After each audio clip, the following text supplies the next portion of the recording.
السلام علیکم dear 10th class students, کیسے ہیں آپ سب لوگ؟ جی آج چیپٹر نمبر 5 کا ٹاپک 5.5 چوکنڈی مقبرے پڑھنے جا رہے ہیں ہم۔ جیسے ہم نے مکلی قبرستان کے بارے میں پڑھا کہ یہ پاکستان کی ہسٹوریکل پلیسز ہیں جو کہ انوینٹ کیے گئے ہیں کہ پاکستان کی تاریخ میں یہاں کون کون سی تہذیبیں اور کس کس طرح کے آرکیٹیکچر موجود تھے۔ اب چوکنڈی مقبرے ان میں سے ایک بہترین اگزامپل ہے جس کے بارے میں لکھا گیا چوکنڈی مقبرے شاندار تعمیر شدہ قبروں کی ایک اور مثال ہے۔ یہاں بھی قبریں ہی پائی جاتی ہیں جیسے مکلی قبرستان میں پائی جاتی تھی۔ یہ کراچی کے قریب واقع ہیں۔ یہ قبریں ریتلے پتھر سے تعمیر شدہ ہیں جو پیچیدہ ڈیزائن اور نقاشی سے آراستہ کی گئی ہیں اور قابل ذکر طور پر اچھی حالت میں محفوظ ہیں۔ چوکنڈی مقبرے عام طور پر سندھ کے جوکیو بلوچ قبائل سے منسوب ہیں اور 15ویں اور 19ویں صدی عیسوی کے درمیان تعمیر کیے گئے تھے۔ چوکنڈی کا لفظی مطلب چار کونے ہیں۔ یہ مقبرے زرد ریتلے پتھر ریڈ سینڈ سٹون سے بنائے گئے ہیں جو ٹھٹھا کے قریب ایک ریلوے اسٹیشن جنگ شاہی سے حاصل کیے گئے ہیں۔ اچھا جی، یہ اس کی پکچر ہے۔ اچھا جی، سب سے زیادہ متاثر کن قبریں مصری اہرام کی طرح دکھائی دیتی۔ مصری اہرام آپ کو یاد ہے، وہ جو ایسے پیرامڈز ہوتے ہیں، ٹھیک ہے، کچھ قبریں ایسے بھی ہیں اور شکل میں مستطیل ہیں، اسکوائرش فارم میں، ٹھیک ہے۔ قبروں کی پوری سطح پر بنے جیومیٹرک ڈیزائن غیر معمولی ہیں۔ جیومیٹرک ڈیزائنوں میں پیچیدہ نقش و نگار منفرد ہے اور ان کی نفاست لکڑی کی نقاشی کا تاثر دیتی ہے۔ دلچسپ بات یہ ہے کہ آج کل سندھ اور بلوچستان میں بنائے جانے والے ٹیکسٹائل پیٹرن، زیورات اور لکڑی کی نقاشی میں بھی یہی ڈیزائن پائے جاتے ہیں۔ یہ مقبرے صرف سندھ اور بلوچستان میں پائے جاتے ہیں مگر ان کے ساحل پر دریائے سندھ کے کنارے سیون شریف تک پھیلے ہوئے ہیں۔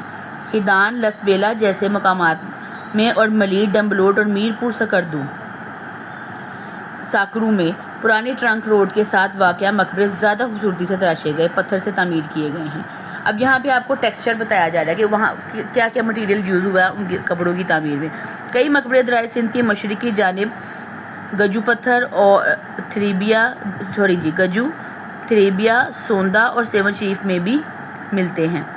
بہت سے مقبرے خوبصورت جیومیٹریکل ڈیزائن اور پھولدار نقش و نگار سے آراستہ کیے گئے ہیں جیسے دائرے اور 8 کونیے حصار بنے کراس، مربع، 5 کونے یا محمص پینٹاگونس، 6 کونے یا مسدس ہیگزاگون، ستارے کی شکل کے ڈیزائن، شیرون لائن، پٹی دار نمونے اور تعویذ نما ڈیزائن قبروں پر بنائے گئے۔ اچھا، یہ ڈیزائن کی ساری ڈیفینیشنز ہیں۔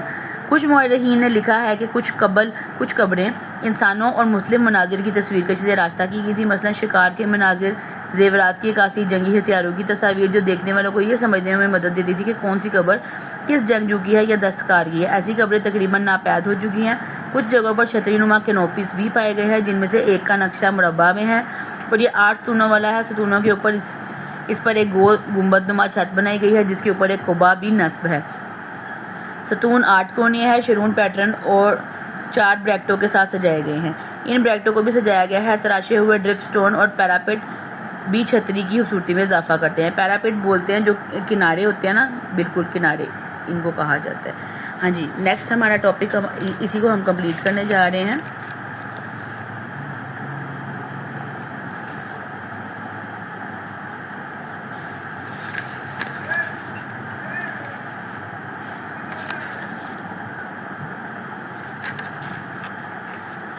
جی، یہاں تک ان کا چوکنڈی مقبرے کا جو سلسلہ ہے، ٹاپک ہے آپ کا کمپلیٹ ہو گیا۔